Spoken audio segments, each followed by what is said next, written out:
Welcome to this explainer. Today, we're embarking on a massive global tour of the ancient world's foundational cultural and literary heritage. We aren't just looking at old, dusty stories here. We're examining the very frameworks early humans built to understand the universe, the elements, and themselves. From the stormy peaks of the Mediterranean to the deep cosmos of Eastern philosophy, we're going to break down the most essential gods, goddesses, and mythic figures that have shaped human history. To keep this huge roster of names organized, here's our roadmap. We're hitting 5 main chapters today. First up, Greek mythology and Olympus, then Norse and Turkic beliefs.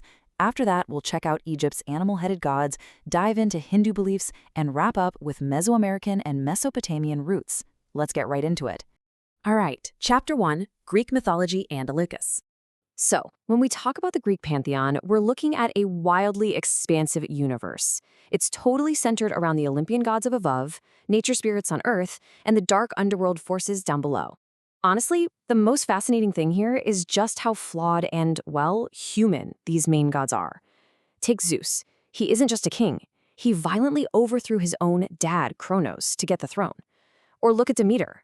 When Hades kidnapped her daughter Persephone, her grief literally caused the seasons to completely stop, bringing on a devastating global famine.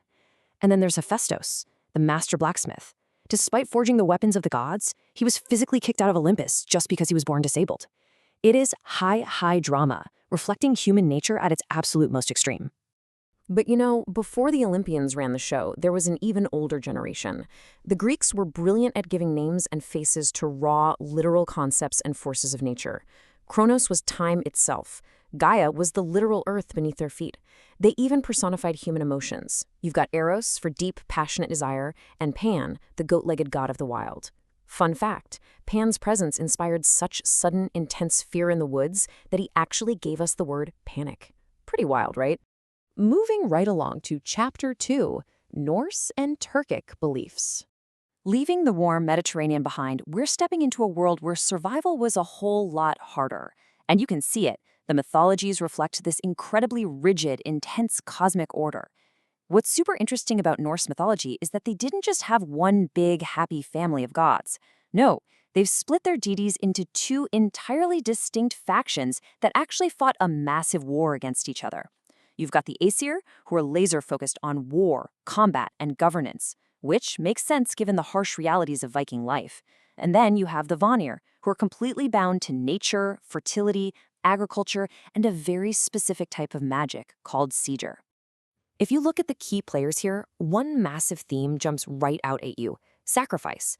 In the Norse world, power comes at a really severe physical cost.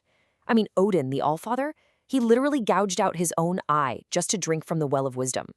Tyr, the god of justice, let a giant wolf named Fenrir bite off his hand just to protect the other gods. And of course there's Loki, an absolute agent of chaos and a shapeshifter whose tricks eventually tear the whole pantheon apart. Even their underworld is brutal. It's ruled by Hel, who's depicted as half-living woman and half-rotting corpse. Heavy stuff. Now let's see how this kind of intense structural approach plays out in our next closely tied engine framework, Turkic mythology. Take a look at how elegantly their universe is stacked. It's a very strict 3-tiered system. At the very top, you have the sky, or Guk, representing pure light. In the middle, there's the earth, where humanity does all its struggling. And at the very bottom, you have the underworld, or Yeteltu, which is steeped in absolute darkness.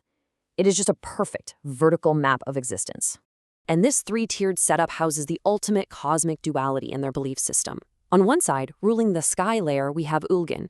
He's the total embodiment of light, mercy, and goodness. He actually helped humanity survive by teaching them how to make fire and build homes. But directly opposing him is Erlik Han, the absolute lord of the underworld. He represents death, darkness, and evil. So what we're looking at is your classic stark battle between the light shining above and the dark lurking below.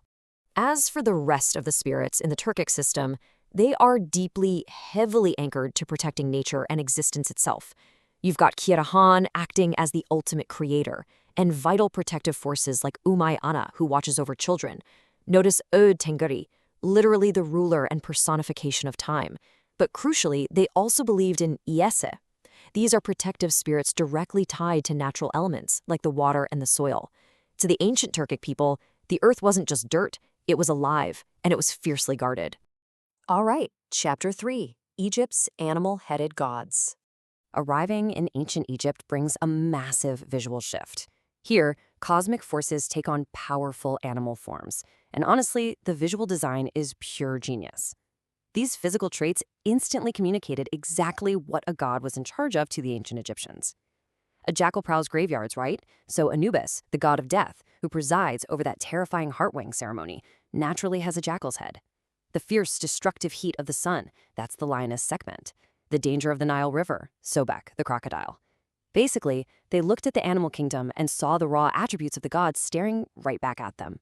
But beyond those iconic animal faces, there was a massive, ongoing cosmic drama playing out among the more human-form gods. Take Ra, the ultimate sun god. He doesn't just ride a chariot across the sky. Every single night in the underworld, he has to fight a terrifying cosmic serpent named Apophis, just so the sun can rise the next morning. And then there's the ultimate betrayal, Seth, the god of chaos, literally murdering his own brother, Osiris. It was Osiris's wife, Isis, who used this immense magic to resurrect him, which allowed Osiris to become the eternal ruler of the dead. It's a whole mythology built around daily survival and maintaining cosmic balance, a concept they called Ma'at. Moving east, we hit Chapter 4, Hindu, Belief, Transformation, and Dharma. As we shift our mindset east into the vastness of Hindu mythology, we kind of have to leave strict, localized pantheons behind and enter a sweeping philosophy based on infinite cycles. Hindu belief is deeply grounded in three central pillars. First, there's karma, the idea that every single action has a reaction in an endless cycle of transformation. Then there's dharma, the moral fabric of the universe and the cosmic duty you absolutely have to uphold. And overseeing all of existence is the Trimurti, the ultimate holy trinity that handles the creation, maintenance, and eventual destruction of the whole universe. These figures interlock beautifully. Brahma creates the universe, Vishnu preserves and protects it, and Shiva eventually destroys it to allow for rebirth, often visualized through Shiva's fierce cosmic dance, the Tandava. But listen, just as important are their female counterparts. You have Saraswati providing knowledge in the arts, Lakshmi granting prosperity and light, and Shiva's consort Parvati. Now, Parvati can manifest into incredibly fierce, combative forms like Durga to fight evil, or Kali, the terrifying yet deeply compassionate goddess of time and sudden change. So how does all this immense cosmic power actually interact with daily human life? Well, through highly specific interventions and avatars.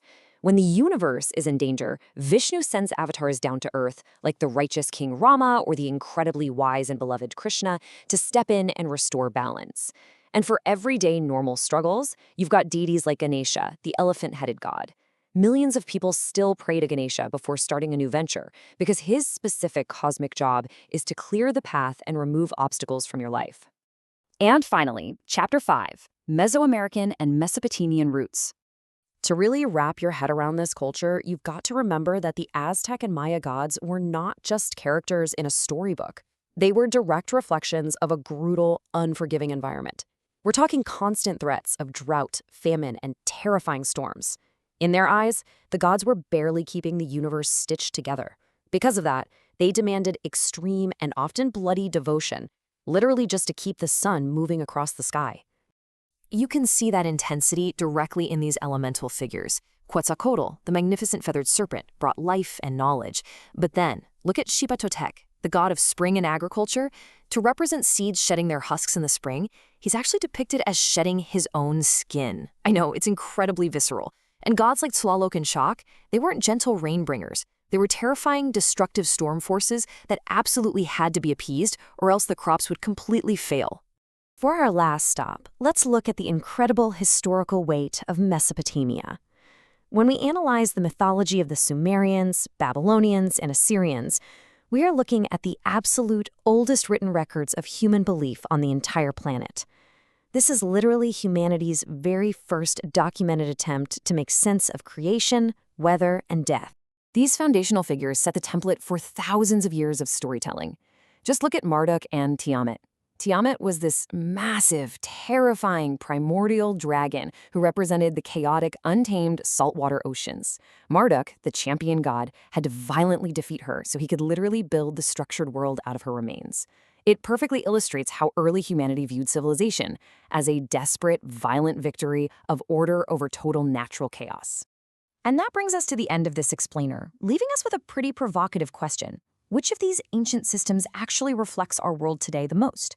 Is it the Greeks and their dramatized family politics, the Norse understanding of necessary sacrifice, the endless cycles of karma, or maybe that Mesoamerican realization that we are ultimately entirely at the mercy of nature? Think about how these ancient ways of categorizing the universe are still echoing in our modern lives. Thanks so much for joining me on this visual analysis, and keep exploring.